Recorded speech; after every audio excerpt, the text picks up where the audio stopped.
Hoje eu vou contar o caso do Vicente. É muito interessante. O Vicente, eu conheci o Vicente na rua 7 de Setembro, aqui na cidade de Santos. Eu vinha andando de carro e o Vicente era um morador de rua. Um homem que devia ter uma média de 50 a 60 anos de idade. Ele veio se aproximando de mim e eu abri o vidro do carro. E o Vicente disse para mim: "Você é um dos poucos que abre o vidro, porque a maioria até fecha e você abriu." E eu digo: "Por quê?" Ele disse: "As pessoas ficam com medo, porque eu moro na rua." Eu disse: "E por que você mora na rua, Vicente? Eu vejo que você fala tão bem, você tem uma linguagem de alguém que tem conhecimento." Aí o Vicente disse: "Quer ouvir meu caso?" Eu abri a porta e disse: "Entra no carro." Ele sentou. E eu andei um pouco, parei o carro para contar a história. O Vicente contar a história para mim. Então o Vicente contou a seguinte história. Ele disse: "Eu era diretor de uma multinacional distribuidora de carnes, de materiais nessa área, na cidade de São Paulo. Fazia uma distribuição para muitos supermercados, grandes restaurantes. Ele fazia essas distribuições. Ele tinha vários caminhões que levavam essas carnes. E como eu era gerente geral, todo dia eu saía de manhã com um dos carros. Eu pegava um motorista, eu não tinha escolha, eu não escolhia. O primeiro que vinha dizia: "Você tem tempo que eu não saí, vou sair com você." E eu nem sabia para onde ia aqueles carros naquele dia. Cada um já tinha as suas cotas, vai para tal lugar, Vila tal, Zona Leste, e assim por diante. E eu entrei em um dos caminhões. Então ia o motorista, o ajudante, que vai descarregar a carne, e eu. E o motorista foi andando. Fez a primeira distribuição, eu conversei com o proprietário do mercadinho que recebeu, fazendo aquela parte que é normal que uma empresa faça com seus tanto fornecedores como seus compradores. Aí ele entrou numa rua e eu disse para o motorista: "Nesta rua é que eu moro. Ali é minha casa." Apontei e disse: "Dá uma paradinha aí, frente, porque minha esposa é muito caprichosa. Sempre tem um cafezinho pronto. Vamos tomar um café na minha casa." Aí o motorista parou, o carro quase em frente da casa. Eu saí com eles, tirei a chave do bolso, que eu tinha uma chave da minha casa, e abri a porta da casa. Quando abri, todos entramos de vez, e que surpresa, diz o Vicente. Que surpresa, a minha esposa estava tendo uma relação sexual com um rapaz lá no sofá da sala. Aquilo criou um mal-estar imenso. Mal-estar no motorista, no ajudante, na minha esposa, no rapaz que estava com ela, que levantaram os dois nus. E ele disse: "Eu não disse uma só palavra." Chamei eles e disseram: "Vamos embora." Fui embora e deixei lá a esposa com o rapaz e fui embora. Fiquei em silêncio, não falei mais nada. Quando chegou na firma, eu pedi demissão da firma. Eu era gerente, tinha um salário muito bom. Fui no cartório, deixei minha casa no nome da minha esposa, deixei o carro que eu tinha no nome da esposa e comecei a beber e fui morar na rua.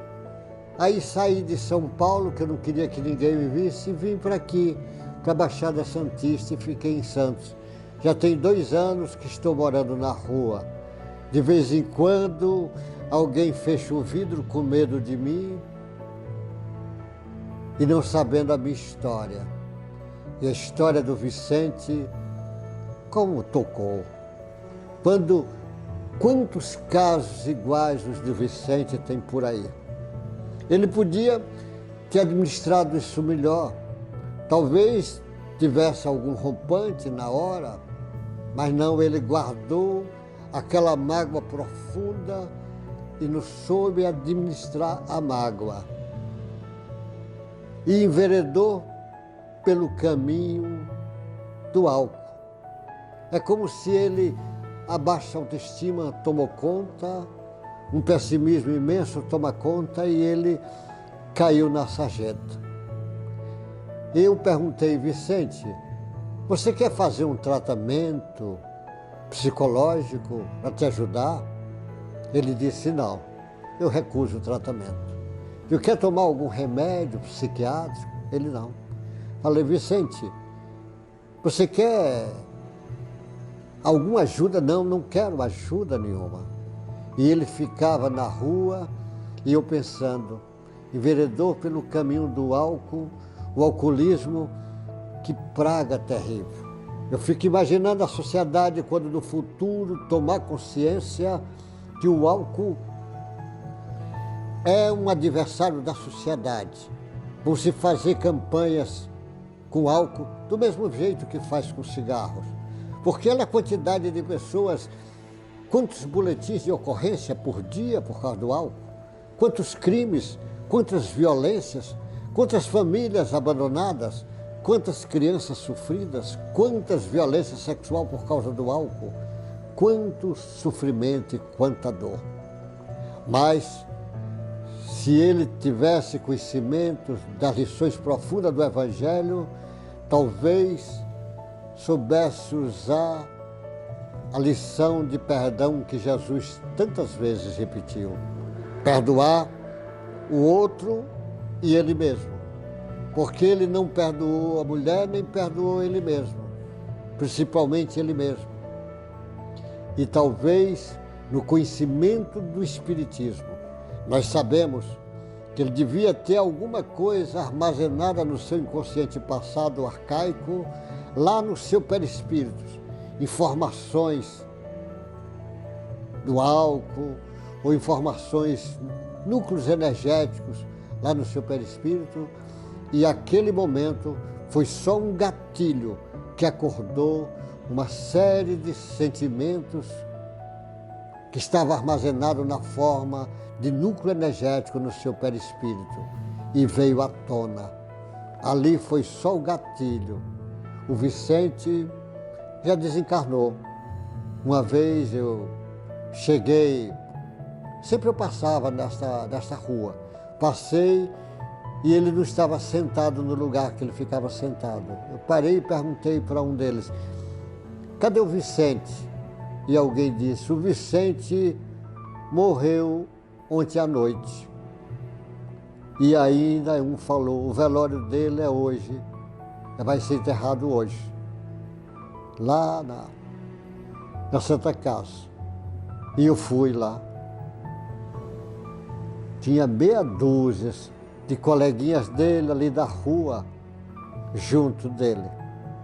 E uns fazendo piada, brincando, sem entender, meia dúzia só. E eu fiz uma prece para Vicente.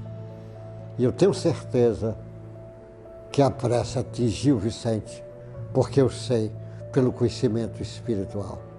A lição de Vicente serve para muitas reflexões nossas. Que Jesus tenha misericórdia de Vicente aonde ele estiver. Vicente, a tua lição é triste, mas é lição de grande aprendizado para todos nós.